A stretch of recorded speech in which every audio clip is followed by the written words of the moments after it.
Hi, everybody. Welcome to today's Career Chat. I'm Krista Harmon, a workforce development consultant with the Kent ISD. And I'm so delighted to have Reid Nicholson with us today. He is a K-12 cyber charter school leader. Welcome, Reid. Thank you. Glad to be here. So, Reid, one thing we love to do at Career Chats is take our career mentors back to high school level. When you were 16 or 17, did you think you'd grow up to be a K-12 cyber charter school leader? Tell us what you were thinking at the time. I did not. I was probably thinking mostly about hanging out with my friends and going to football practice and things like that. I was kind of reflecting a little bit on my high school career, and I, I had varied interests, but I think I had one class that really affected me, anatomy and physiology. I loved it. Loved the science, loved figuring out why things are the way they are, right? Like how things work. And so that started putting me in the mindset of the medical field and scientific discovery and things like that. So if you would have asked me then, that's probably what my answer would have been. Yeah. Yes, thinking about the medical field. So you like those classes, and have you always been kind of a science-oriented person? Yeah, I'm curious by nature, as I think we all start out as, but like to ask a lot of questions and again figure out like the why behind things. So that's what kind of got me passionate about the sciences, and the reason that when I went off to college, which was kind of just what you do next, right? After high school, that was my assumption at least. Um, I had to pick something, so I went into kinesiology originally when I went to university. So I wasn't even thinking about education at the time. What did you know about kinesiology? Had you done any type of job shadows or career exploration while you're in high school? Did you have the benefit of that, or was it talking with people, help young people understand maybe what you did or didn't do with this? Yeah, yeah, I didn't really. I think the extent of my career experience at that point had been working in a local bakery in the summers and things like that. So I really held on to, I had a good relationship with the physical therapist at our school because I played multiple sports and liked what they did and liked the sciences and that physiology piece. Um, so yeah, so it was really like kind of a blend of athletics and science. And I thought, hey, these are kind of my two interests right now, and so I'm going to pursue that. And that's a great way to start. I mean, I think a lot of young people, especially if they are athletes, especially if they've had an injury, they're spending time with those Right. therapists, and it's a great way to open some ideas. So it's what we know. So you go off to college thinking kinesiology. How did that go for you? When did you start to realize that maybe that wasn't the right fit for you? Tell us your story. Yeah, well, so I went off to University of Waterloo. It's a very highly, high academic school in Canada. I got an opportunity to play some Canadian rules football. And I spent most of my time focused on football and working out and hanging out with other guys on the team and not as much on my academics. I in high school, I hadn't really built a lot of good skills for studying, and so it didn't transfer well into university. I actually ended up failing out and with that kinesiology degree. So I had to kind of fully reevaluate. I came home, had to be busy at home, right? My parents expected me to have a job and get busy. And so I had some social connections that I leveraged to get a job. And and part of that job was like a little service project. And so I'm in this summer of trying to figure out what I'm going to do, and I have this service project where I went and helped move a little charter school from one building to another. They had just purchased their own building. They were kind of working out of a local school, and I got to know the teachers, and they were naturally curious and asking me lots of questions, and ended up running some science camps for them the following summer, and I loved that. During that year of academics, I went to junior college to try to get my grades up and to reapply to schools and things like that. And in that summer, which was kind of another pivotal decision-making summer, was like, okay, what am I going to do now that I have my grades up and I've built some of the study habits that I need? And I had those science camps working with kids on just investigative projects and phenomena based little activities and things like that. And I really like seeing the light bulb and the curiosity for kids. That ignited a passion in me to work with kids in the world of science. So I actually went back to school to become a science teacher. And I'm happy to say that university was a totally different experience the second time around. And I did end up graduating with honors, not because I was any smarter, but because I had built some skills and then also learned from some mistakes, right? And ended up, graduating actually from Western Michigan, and then getting a job with iAcademy teaching high school science. So from there, I taught science for a few years. And yeah, but let me dig into that, because I think it's important for our career mentors to know that that's life, right? There's many, many students who graduate and go off because they think it's the right next thing and they haven't done the career exploration. So it's an encouragement to young people who are watching this to know that it is important to do some of that self-assessment and exploration, because it's a piece of it. And if you didn't have that kind of focus, it's easy to lose track of why you're at college. And it sure is fun hanging out with football players and doing all that. So that's a story we hear often, that's real life. So I love that you were having some experiences, though, that you saw a light bulb go off in young people, and that for you was the light bulb. When you think back to the pre-college, did you ever have any experiences with students, young people in your high school time? Like, did you ever help at church youth groups or summer camps? Like, was that kind of a whole new experience working with kids? I mean, it was a pretty new experience. And I would say, it's because of that, it's a passion of mine to broaden experiences for kids as they're younger, so that they can just try a variety of things. Because I've had these couple of things that I was interested in because of my limited experiences, right? I had a pretty tight lens, I think. And that can work for a lot of people, but many times you need a broad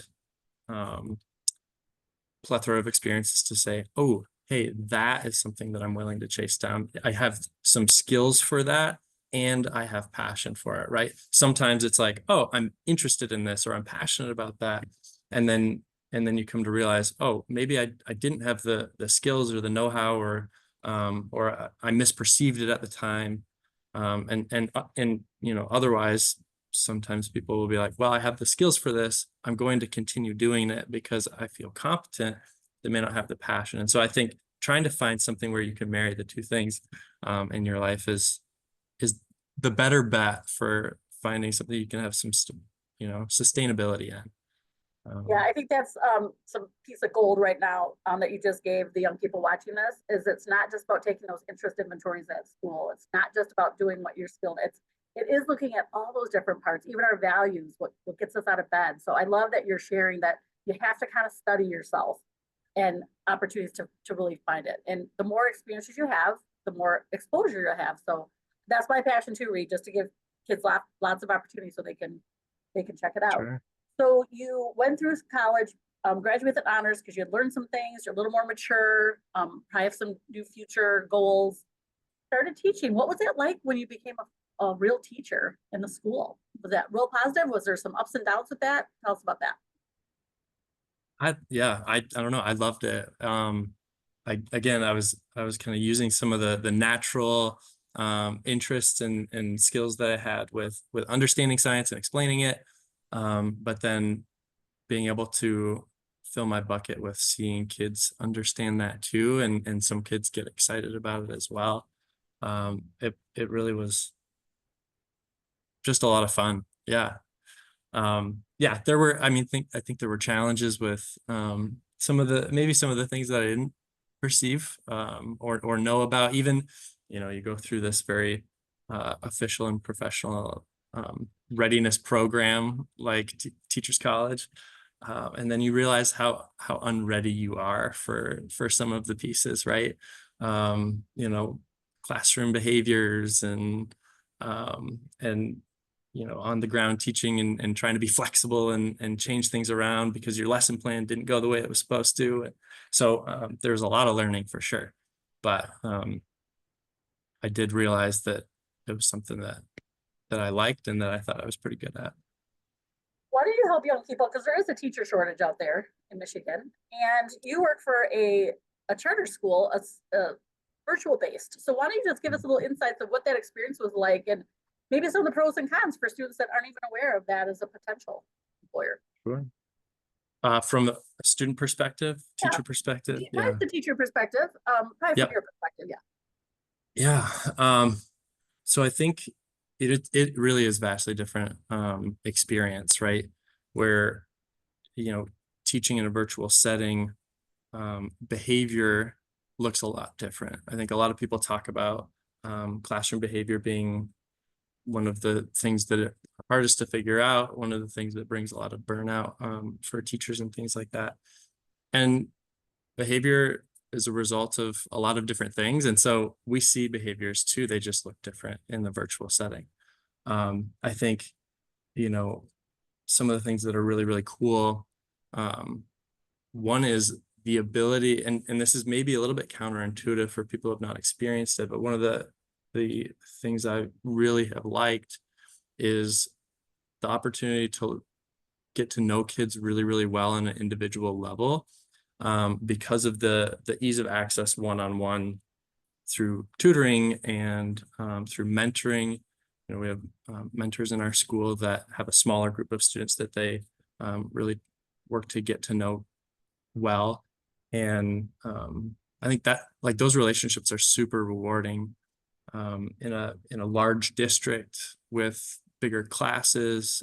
As a high school science teacher, I'm not sure that I would have naturally had the ability to have those deeper one-on-one kind of relationships with kids. So that's a big one. I think flexibility for everybody. Our teachers work from home a lot of days of the week. Most of them 4 out of 5 days of the week. And so trying to create a work-life balance, it's a different way or a different opportunity to do that, I think, for teachers. So yeah, I think that pitch right there could actually help somewhat young people think, oh, could be for me. I am curious, how do you discipline someone who's acting up when you're virtual? Shut their mind. There are a few different ways. Mute, right? Yeah, so some of the same kind of ideas with like a verbal warning or a chat warning, and hey, you're gonna have to try again next live lesson because you're not meeting the expectations, things like that. We heavily communicate with parents, guardians, learning coaches too, because they're essential. I mean, they're helping build that learning environment at home for kids because they're learning from home. And so that relationship is really essential as well, which would be potentially different, right, for teachers, developing more relationships with parents as well as the students, and just kind of coming together as a big team to support the kids' learning. Yeah, because in a traditional high school, you would have a different teacher for every subject. It's Right. the same for you, right? Or is it one? Yeah. I mean, you were the science teacher there, so Right. kids are still in and out of different Zoom rooms, Mhm. for lack of terminology. But it's just more direct connection, more one-on-one feel with the mentors and just the way you talk. Yeah, because all of our content teachers also mentor a group, right? So I do develop, as a virtual teacher, I'm developing relationships with kids as I tutor with them, as I do live lessons with them, and things like that. But my mentor group, which many of them are also my students, right? We're meeting one-on-one at least weekly to go through learning strategies and what's on your to-do list, and let's build a schedule, and what's your environment look like? How can we improve those things and build those skills that you need? So It's fantastic. it's kind of bifold, yeah.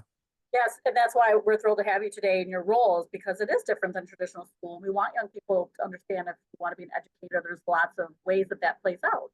Really are. So you're here, you are teaching science, loving it. When did that opportunity for leadership start to come into play, and how, like, just share us that story of how that grew for you? Yeah. So I think through, so I had to step out of my comfort zone a little bit in my 4th year of teaching and let my school leader and the grade level leader, like the high school team leader, know that I was interested in some leadership opportunities. So it did take some initiative to say, hey, I'm really interested in doing some things to help build my leadership experience and skills and opportunities, see if that's something I'd like to do. And they gave me some opportunities.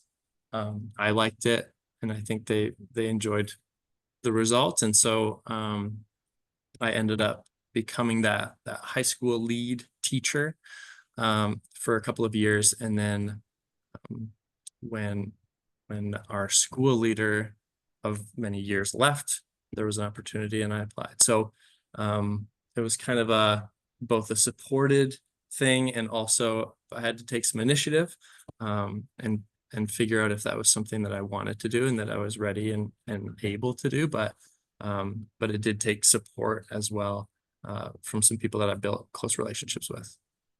Help young people understand maybe what you were seeing that you thought that you want to step out and try something. Did you want more money? Did you want something on your resume? Did you want to prepare yourself to leave for a whole nother organization? Do you remember what kind of your motivations to step into leadership was? Well, I originally, I think, in our staff, we do a lot of things with a team approach. And so I was part of these different project teams and things like that. And I really liked trying to figure out those team dynamics. And I liked working with other professionals as well as working with the kids. And so that started to clue me off. I think, more money was a big motivator too. I'm, thinking about, hey, I've been teaching for a few years. What might be the next step in my path? And so lead teacher was kind of a natural thought with those two things in mind.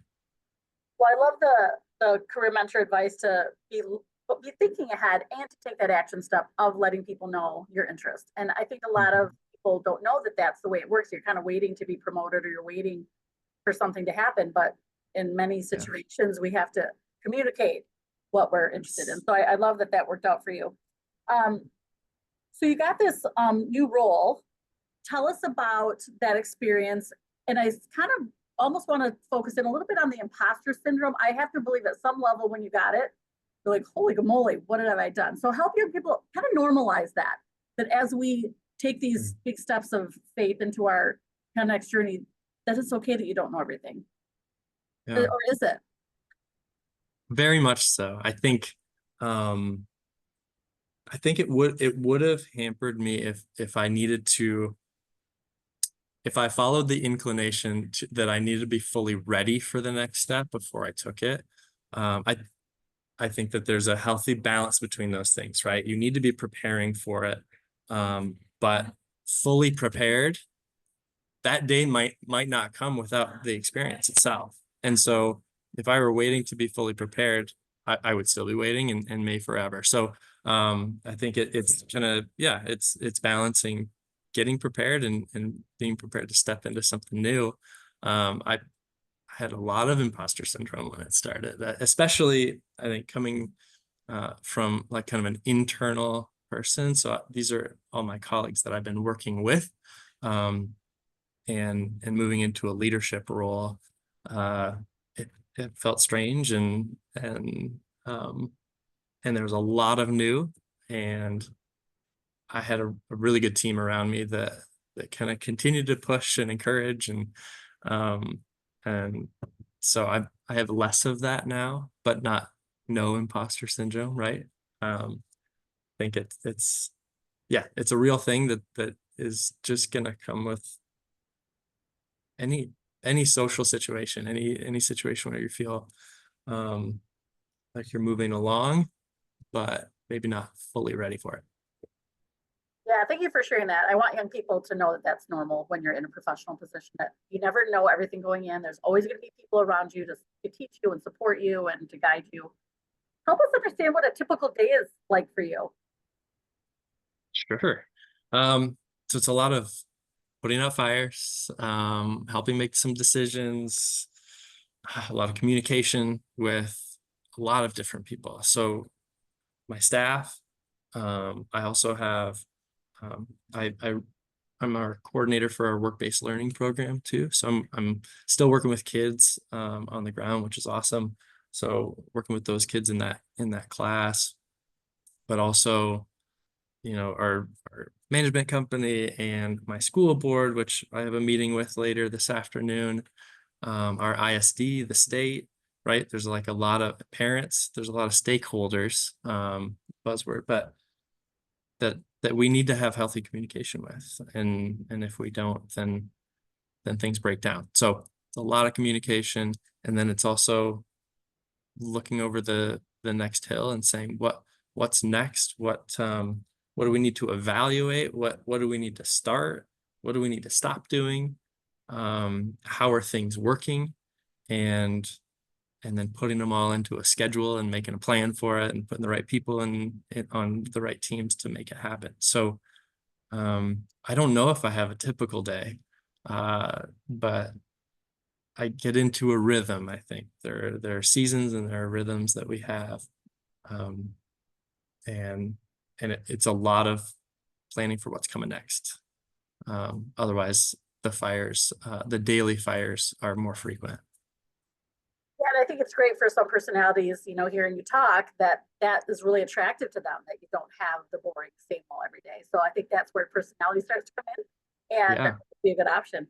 Why don't you share with young people what your favorite part of the job is and what is your least favorite? Well, I think my favorite part is probably building our team culture and or maintaining it. We've got awesome people, and helping everybody grow because we all have growth opportunities. Um, Giving opportunities for myself to grow as well, like us having open communication about that.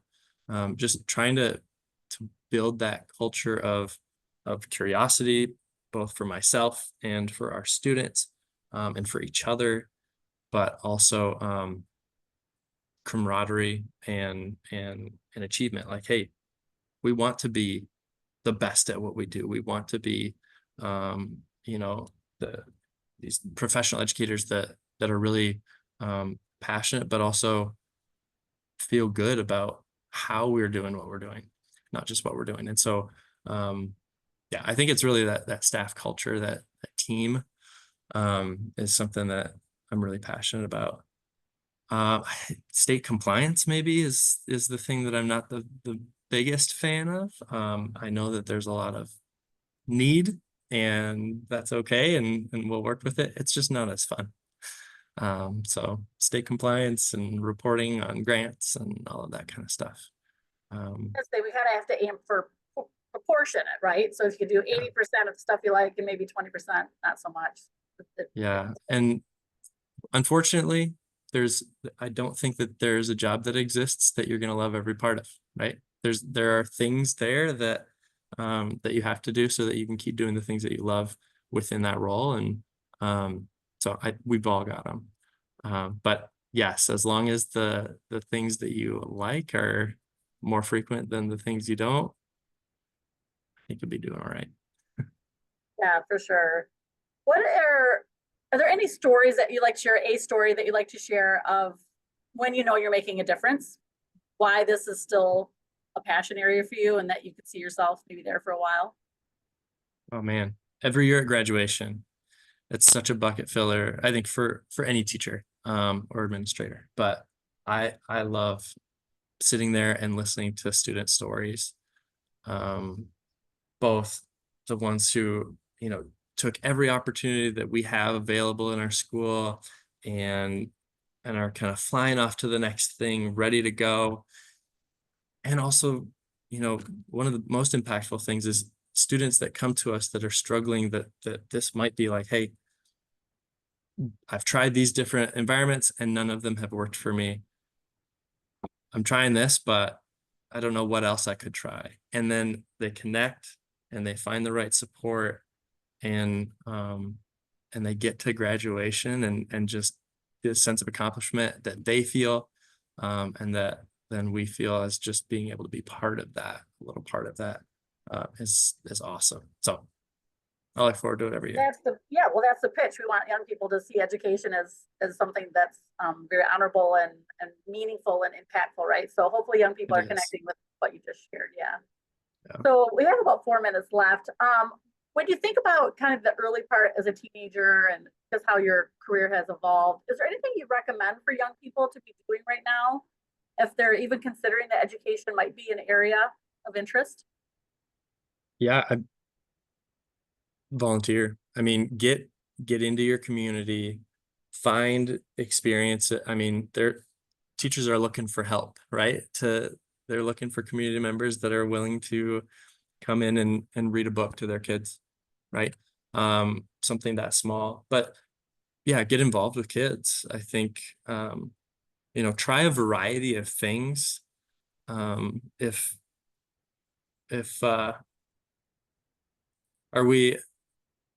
can you reframe the question? Sorry, I just want to make sure I don't go off topic.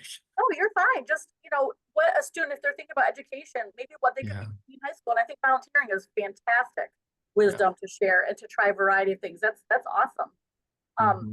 So maybe my next question before we finish off with my final is there any myth about education that you want to say, no, this really is awesome? Like whatever you're hearing about X, Y, or Z is not true. Just anything that you want young people to know since we have you on the that maybe you were surprised about, or you're like, not true. Yeah, I don't know. I guess I hear a lot about like, hey, school and parents being at odds or something like that, right? Where we're really trying to teach kids things that would be outside or apart or opposed to what their family values or something like that would be. And I know that like our staff's mentality really is coming alongside the family, having the parents have full access and control and ability to question and about their kids' education, but also to take an active role in it, and to be a partner in that education. Because that's where we see success, is when everybody's on the same page and pointed in the same direction, and that direction is their kids' success, our students' success. So I think that's a discouraging thing to see it out in the world, right? In social media and things like that. The negative view or the opposition between family and school. We would want to partner because that's the way that it works best. Yeah, that's great. I'm so glad you addressed that, because I think that is one of those areas that I hear as well. Well, you've been a terrific career mentor. You get to kind of finish up with a final word of wisdom as you are presenting to young people who are trying to figure it all out. Anything you'd like to end with? Sure. Well, can't hold it to one word, so I might just go. But yeah, I said it a couple of times. Try a variety of things, right? Do that early and often. In life, you're going to fail. I literally failed out of school, right? You're going to fail. That failure can lead to new opportunities if you have your eyes open. It did for me, for sure. It was a pivotal part of what got me into the career path that I'm on right now. And then I think about like social connectivity. Every relationship that you have or could be developing could be a potential career springboard that you didn't know about. I think that's throughout my story. is just some personal connections that I had, that I ended up leaning on. It's a little uncomfortable, but sometimes you gotta lean on it, and it led to new things that I couldn't have expected. So look to deepen and broaden your social network as well. That's golden wisdom. Thank you for being here today, Reid. We so appreciate your valuable time. Of course. I've loved it. Thank you.